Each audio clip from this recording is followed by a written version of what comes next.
Spot ലൈവിലേക്ക് വീണ്ടും. റഷ്യയിലെ യുദ്ധമേഖലയിലേക്കുള്ള അനധികൃത റിക്രൂട്ടിംഗ് സംസ്ഥാനത്ത് വ്യാപകം.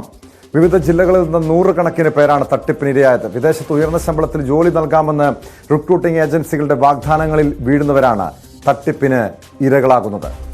വാർത്തയുടെ വിശദാംശങ്ങളുമായി ഡാൻ കുര്യൻ ചേരുന്നുണ്ട്. ഡാൻ, കഴിഞ്ഞ ദിവസം മുതൽ ന്യൂസ് 18 നടത്തിയ അന്വേഷണത്തിൽ ഈ തട്ടിപ്പിന്റെ റിക്രൂട്ടിംഗ് ഏജൻസിയുടെ തട്ടിപ്പിനെ കുറിച്ചുള്ള കൂടുതൽ ഞെട്ടിപ്പിക്കുന്ന വിവരങ്ങൾ പുറത്തു വന്നുകൊണ്ടിരിക്കുകയാണ്. കഴിഞ്ഞ ദിവസം ഇന്ന് തന്നെ തിരുവനന്തപുരം സ്വദേശി ഒരു പ്രിൻസിന്റെ വെളിപ്പെടുത്തലുകൾ വന്നിരുന്നു. യഥാർത്ഥത്തിൽ എത്ര ചെറുപ്പക്കാർ, എത്ര യുവാക്കൾ ഇവരുടെ തട്ടിപ്പിന് ഇരയായിട്ടുണ്ട് എന്നാണ് പ്രാഥമികമായി നമുക്ക് ലഭ്യമായിട്ടുള്ള വിവരം. ഡാൻ,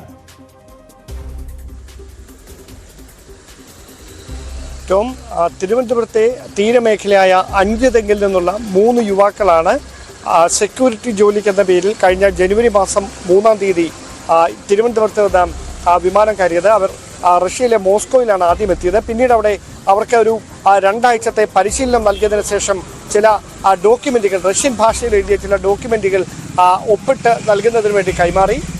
ഇവർ +2 വിദ്യാഭ്യാസം മാത്രമുള്ള യുവാക്കളാണ് ഇവിടെ നിന്ന് കടന്നുപോയത്. അതുകൊണ്ട് അവർക്ക് ഭാഷയിൽ വലിയ ഗ്രാഹ്യമില്ലാത്തതിനാൽ അവർ പറഞ്ഞ സ്ഥലങ്ങളെല്ലാം ഇവർ പേര് എഴുതി ഒപ്പിട്ട് നൽകി.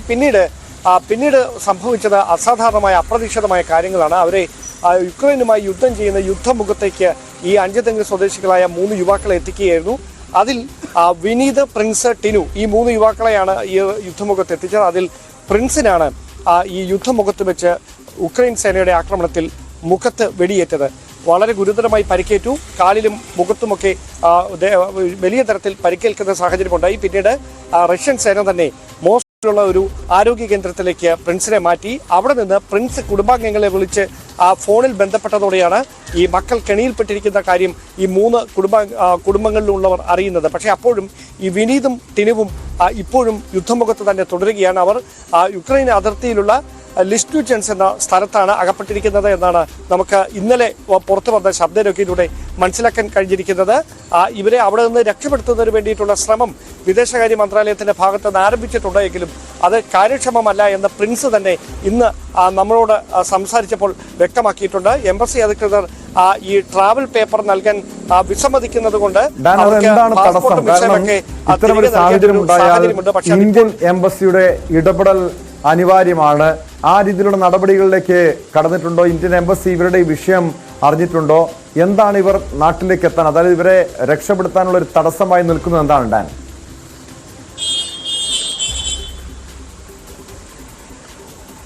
ഞാൻ നേരത്തെ പറഞ്ഞതുപോലെ ഇതിൽ ഒരാൾ മാത്രമാണ് ചികിത്സയിൽ കഴിയുന്നത്. അദ്ദേഹത്തെ മാത്രമേ പെട്ടെന്ന് അവിടെ നിന്ന് രക്ഷപ്പെടുത്താൻ കഴിയത്തുള്ളൂ. അതാണ് പ്രിൻസ്. പ്രിൻസാണ് പറഞ്ഞിരിക്കുന്നത് ഈ ട്രാവൽ പേപ്പർ കൈമാറാൻ എംബസി തയ്യാറാകുന്നില്ല. അവർ അതിന് പകരം പറയുന്നത് വിസയും പാസ്പോർട്ടും അടക്കം ഹാജരാക്കണമെന്നാണ്.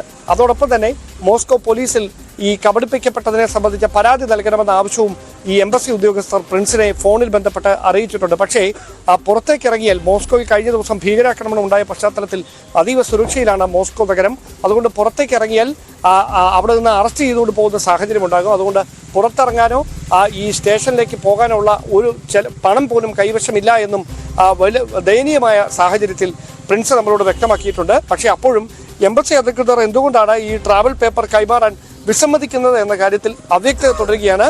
വിദേശകാര്യ സഹമന്ത്രിയായ വി മുരളീധരൻ ഈ കുടുംബാംഗങ്ങളെ നേരിട്ട് സംസാരിച്ച് ഒരാഴ്ചക്കകം ഇവരെ നാട്ടിലെത്തിക്കുന്നതിന് വേണ്ടിയിട്ടുള്ള ക്രമീകരണങ്ങൾ ചെയ്യുമെന്ന് പറഞ്ഞിരുന്നു. പക്ഷേ ഇപ്പോഴും കൃത്യമായ ഇടപെടൽ കാര്യക്ഷമമായിട്ടില്ല എന്ന് തന്നെയാണ് പ്രിൻസ് ഇന്ന് പുലർച്ചെ നമുക്ക് നൽകിയ ശബ്ദ സന്ദേശത്തിൽ വ്യക്തമാക്കിയിരിക്കുന്നത്. വ്യക്തമാണ്. ഡാൻ കുര്യനാണ് വിവരങ്ങൾ നൽകിയത് തിരുവനന്തപുരത്ത് നിന്ന്.